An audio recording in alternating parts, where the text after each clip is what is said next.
I'll add them. I'll do all that. Okay. Oh, wow. So we are live on Facebook and YouTube, and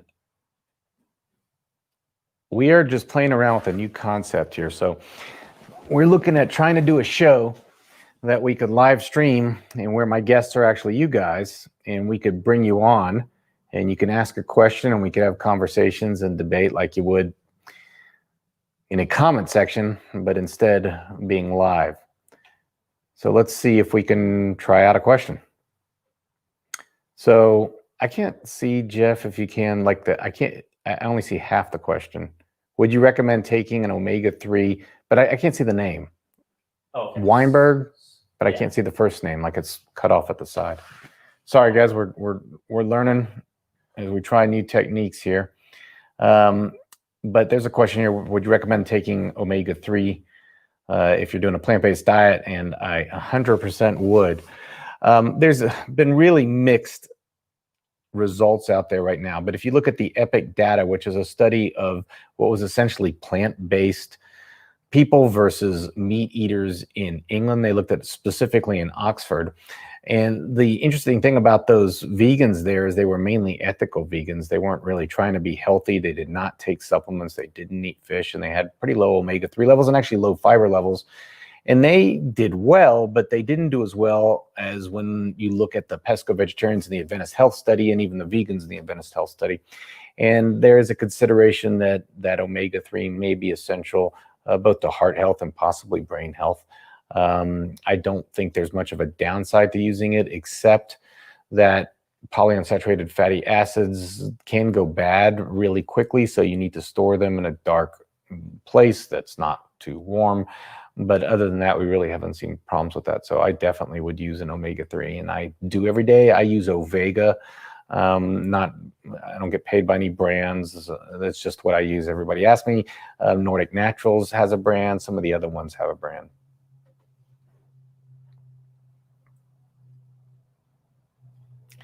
So I got a question here from, I think it's Lillian Palmer. I can't read the whole thing, but it says that you read my book and found it interesting. Are you writing more books? I started writing another book. Right now I'm not writing it. It's more about obesity and about how people that are successful losing weight, what do they do? What is the key things that they do in order to lose weight? Trying to get more into the mindset of it, but that won't be out for a while because a little bit too busy right now. Top 3 foods everybody should have and how often.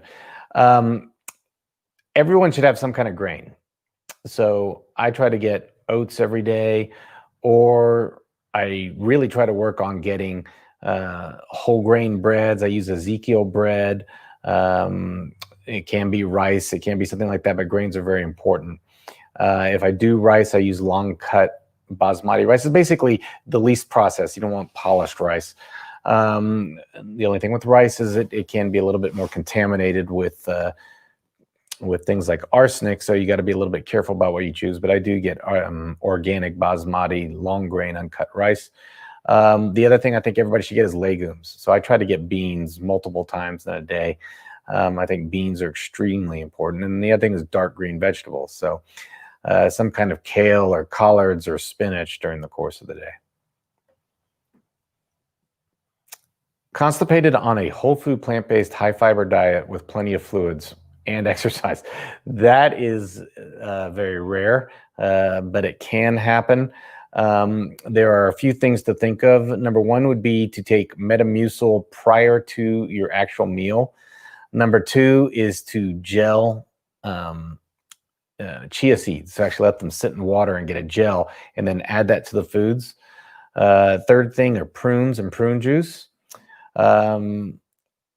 Taking, I see it says here that the person already takes Miralax. Miralax is basically an osmotic. So what it does is it kind of creates like a tidal wave of water going through your system, and it's fine to take that, but I find that doing the Metamucil before the meals works a little bit better, as does the chia seeds. If you're still having problems, then I would really go and see a gastroenterologist, because you may want to look at trying some of the medications like Amitiza and Linzess that actually cause the wall of the muscle of the colon to squeeze. And that may be, you might have a problem with that. There are some people that are looking into this being a SIBO effect or possibly a dysbiosis. And so there may be a role in trying to change your microbiome. And so there's different ways of doing that. With SIBO, I treat people with something called Xifaxan, which is an antibiotic that basically stays in the system. It doesn't get absorbed and it wipes out everything in your small bowel. And I kind of combine that with neomycin, which is another antibiotic. And then I replace with people doing probiotics, and I use a probiotic called VSL3, which lately it's hard to come by. But then also using fermented foods that replaces your bowel bacteria. That may change the function of your bowel. But all of these things need to be done with a really good gastroenterologist. Is that fluid retention on a low sodium diet? Yeah, fluid retention on a low sodium diet should be fairly rare. You got to make sure that you're balanced as far as all of your electrolytes. So not just focusing on sodium, but what is your magnesium intake? Are you getting enough zinc? Are you getting enough potassium? A lot of times when people are getting these fluid retention problems, they're out of balance altogether, and it's not just the sodium at large that's playing an issue.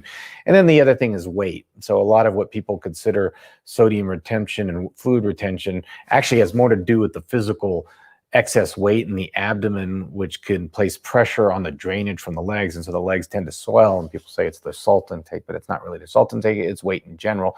Exercise obviously is a huge help in that situation. What do I think of other doctors like Dr. Avey debunking the heart reversal on a whole food plant-based diet? Dr. Avey, Britt, Danielle Bellardo, a lot of people that are bringing this up are not wrong. What they are trying to do in this situation is basically, there's a lot, and I see this a lot. People have taken the idea of a whole food plant-based diet, a vegan diet, and they've kind of put mythical qualities to it, where they now think it cures everything and they don't need to go to a doctor anymore. And that could be a serious problem. A whole food plant-based diet is very good at preventing heart disease. It can help with heart disease. But when you look at Dr. Esselstyn's and Dr. Ornish's data on reversing heart disease, it is a very slight reversal. And if I had someone with really bad heart disease, I would not only put them in a whole food plant-based diet. I would still use medications and Western therapeutics. We've had a drop in cardiac mortality over the years as we've become more advanced with our medications and our treatments. And what Dr. Britt and Dr. Bellardo and some of these other doctors that are doing that are vegan themselves and believe in a vegan diet, what they want is for people to understand that a vegan diet is important, but avoiding medication altogether is not a good idea, and you need to use the two together.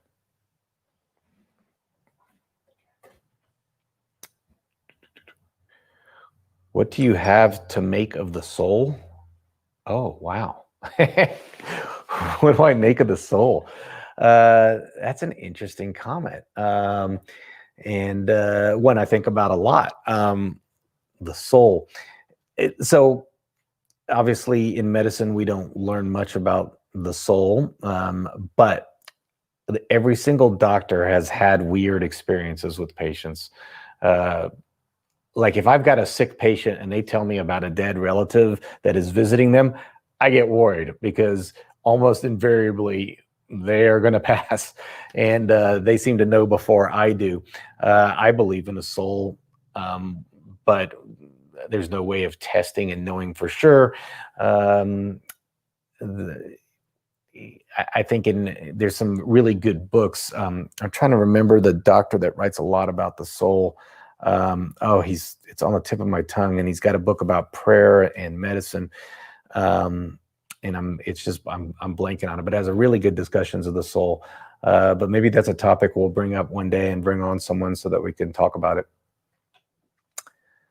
What precautions do you recommend on frequent blood donors? I don't. So plant-based eaters are not at a higher risk of anemia. So this has been studied before, but we do tend to have lower iron levels. though I think you could donate blood. They're going to check your blood counts and see how you're doing. I think so long as you're concentrating on getting high iron foods such as legumes, like we talked about, lentils, grains, wheat germ, things like that, you're going to be fine, and it's not going to really be a worry. There may be a therapeutic benefit to having low iron. Believe it or not, if you're diabetic, donating blood is a really good idea because iron actually interferes with the cells that secrete insulin. And so dropping that is actually fairly important. So doing blood donations regularly is, I think, a good idea. Hair loss and seborrheic dermatitis on a whole food plant-based diet. So that's odd. Usually a whole food plant-based diet actually helps with seborrheic dermatitis. Hair loss. So hair loss is a weird thing. There are so many different things that cause hair loss, and you will see hair loss in just about every diet. If you lose weight rapidly, we see it in our weight loss surgery patients all the time, that rapid weight loss causes hair loss. And when you look at that, there's many different causes and stresses. We know that stress causes it. We know low protein does it, but I think you could get adequate protein in a whole food plant-based diet. Lack of iron will do it. Lack of zinc will do it. But if you're eating a really good whole food plant-based diet, getting supplements when you need to, that shouldn't be too much of an issue. Obviously, as we age, there is some hair loss, and obviously there are other issues, hormonal issues and things like that. For men that are getting male pattern baldness, you do have to look at this testosterone levels and a testosterone called DHT, and it happens in women too, especially women that are struggling with their weight because the fat may interfere with the breakdown of estrogen and change it to testosterone or a specific chemical called DHT. It's actually DHT, dihydroepi. The name is blanking completely, but DHT is actually what affects the hair follicles, which is why certain drugs that men could take that actually block DHT, the same kind of meds they take for a large prostate, can help, though those have side effects. There are some weird hair therapies now, such as using red light therapy on your head, or using a shampoo like ketoconazole, because ketoconazole does block DHT. And if you're really getting fancy and don't mind spending money, they could take your blood out, spin it, take the serum and inject it into your head. And that actually does cause some hair cell growth. Difference in muscle growth by hitting total protein leucine. Yeah. So we're talking about muscle growth and total protein. And this is an interesting topic. There are a lot of exercise scientists that have really been trying to study what exact amount of protein we need to maximize muscle growth. And they found a few things. They found in trained athletes that are in a cut. In other words, they bulk up and then they want to cut down so that they could go on stage lean, but they want to preserve their muscle. They found that there is a difference if you could increase your level of protein by percentage. So in other words, if you're typically getting 20% of your calories for protein, if you could bring that up to 30% while cutting, that helps maintain muscle mass. The other thing that we find works fairly well is getting, in the question that the person asked about leucine, is getting branched chain amino acids, because leucine specifically stimulates a hormone called IGF-1. And so what is the maximum total protein that you need in order to get enough IGF-1 stimulation and mTOR stimulation to maximize muscle growth? And right now it looks like that's somewhere between 1.2 grams per kilogram of protein, and that kilogram is lean body mass, and 1.2 to 1.6. Now, what if you're plant-based and using plant-based proteins? I don't think there's a difference. I think there's a lot of people saying that it's not as much bioavailability, but it turns out that it looks like you're going to maximize your muscles on 1.2 to 1.6, whether it's meat or whether it's plant protein, especially if you're using soy. Now, here's the issue. Why are we going to such lengths to stimulate IGF-1? Because while IGF-1 will stimulate muscle growth, it will also stimulate cancer growth. And while mTOR will stimulate muscle growth, it does seem to stimulate some of the aging pathways. And a lot of the aging researchers are looking at ways to block IGF-1 and to block mTOR. And so this obsession we have with maximizing the muscle we build may really get into a problem in the future. And it may actually be better if instead of trying to maximize our muscle, we get enough muscle, maybe not the maximum amount, enough. So I tend to supplement with protein or try to increase my protein around the time that I actually do a stimulus to my muscle. So I just got done working out, and after my workout, I ate a big bowl that had tempeh and black beans and brown rice. And so I got a lot of protein in that because I wanted to stimulate my IGF-1 and my mTOR right after my workout. But my meal tonight's not going to have a lot of protein in it, and my breakfast doesn't have a lot of protein in it because I don't want to constantly stimulate my IGF-1 and mTOR. And in this way, I'm very different than the exercise physiologists. They're telling people, we want you to get 1.2 to 1.6 grams of protein. That's a lot of protein per kilogram. And so you're going to have to eat it all during the day. So all during the day, you're stimulating your IGF-1 and mTOR. And I think that may really play a problem in longevity in the future.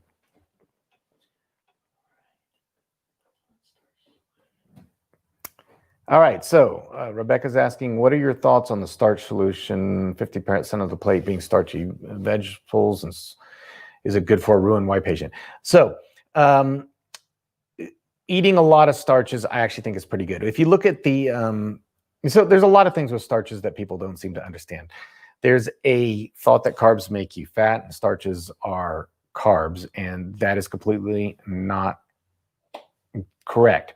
If you look at overfeeding studies where they actually gave people a huge amount of carbohydrates, very little bit of that gets turned into fat. Your body utilizes those carbohydrates, or we actually have storage in our bodies called glycogen that can store your carbohydrates without creating fat. Turning carbs to fat is called de novo lipogenesis. It's very difficult for the body to do. It tends not to want to do that. And when it does do that, it requires energy to do that. And if you look around the world at some of the healthiest, thinnest populations, they eat a huge amount of starch. The Okinawans eat a lot of sweet potato, and they eat a lot of rice, and you're not seeing in them any kind of fat storage. The other thing is that with a lot of these starches, they come with other really good things. I mean, with grains, with potatoes, you're going to get a lot of other nutrients that you definitely need to get in your body. Oats have beta glucan and things like that. And then a lot of starches, if you take something like, if you make a pasta and then you refrigerate it and then you recook it, you get what's called resistant starch. So you actually cross-link these glucose molecules, and that gets into the colon and actually feeds your microbiome. So it gives you a more healthy microbiome. Those actually, you could turn your starch into a prebiotic. So I think it's a good idea. Is it a good idea for Roux en Y patients? Definitely. I have my Roux en Y patients definitely focusing on complex starches. I think we could take one more question. This has been just kind of a test run for us. We're going to do more of these in the future and try to get this a little fancier and actually invite some people on to actually ask their question. Can we get someone to come on live and ask a question? See, Jeff is doing my my stuff over here. Well, we don't have anybody that's showing their. Oh, we don't have anybody. Anybody on there want to go live with us? We need to enable video. You have to enable video and come on and ask me a question. We're still waiting.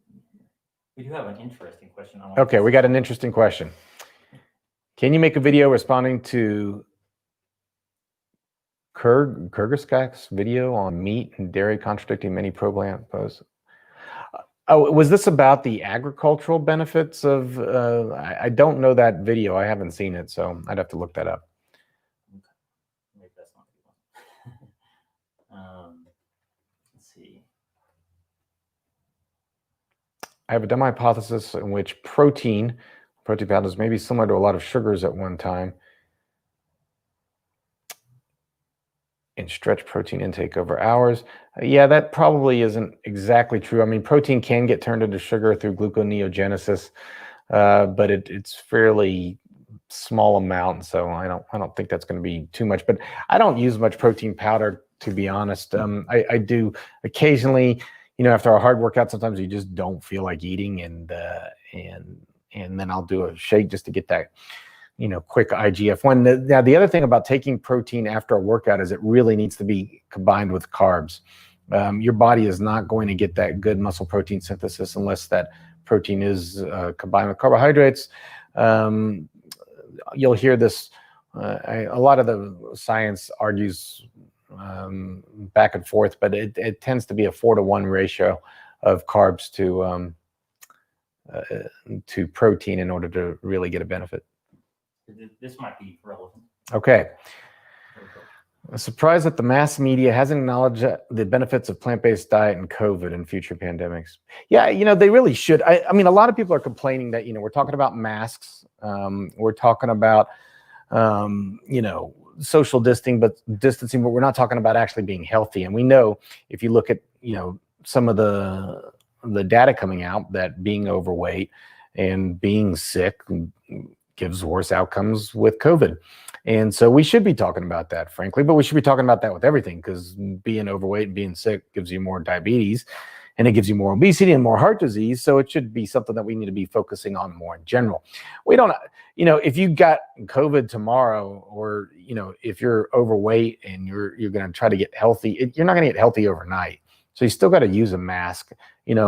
One salad is not going to protect you from COVID. So, the media is not going to focus on that right now. They're going to focus on, and our, decision makers like Fauci are going to decide on, what's going to protect us at this moment right now.